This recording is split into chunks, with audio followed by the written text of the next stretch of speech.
Mga bro, imagine kung ang Philippine Navy ay magkaroon ng kanilang kauna-unahang destroyer.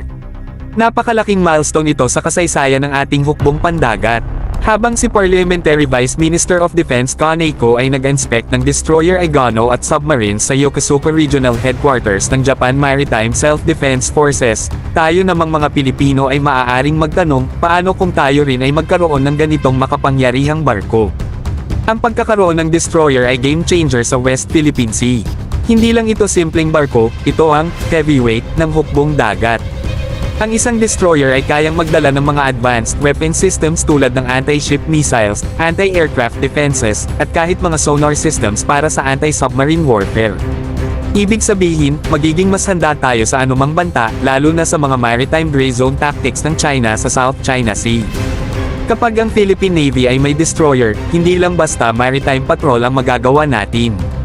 Ang presensya ng isang ganitong klase ng barko ay nagbibigay ng mensahe sa ibang bansa na hindi nila basta-basta pwedeng baliwalain ang ating soberanya. It also strengthens our alliances.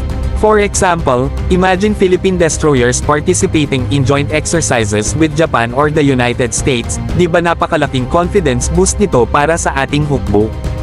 Alam nating lahat na napakayaman ng West Philippine Sea sa langis, natural gas, at isda. Ang destroyer ay hindi lang pangyera, pwede rin itong magamit para sa exclusive economic zone protection at maritime law enforcement. Sa laki at kakayahan nito, pwede itong magsilbing pangunahing proteksyon ng ating mga mangingisda laban sa harassment mula sa foreign vessels.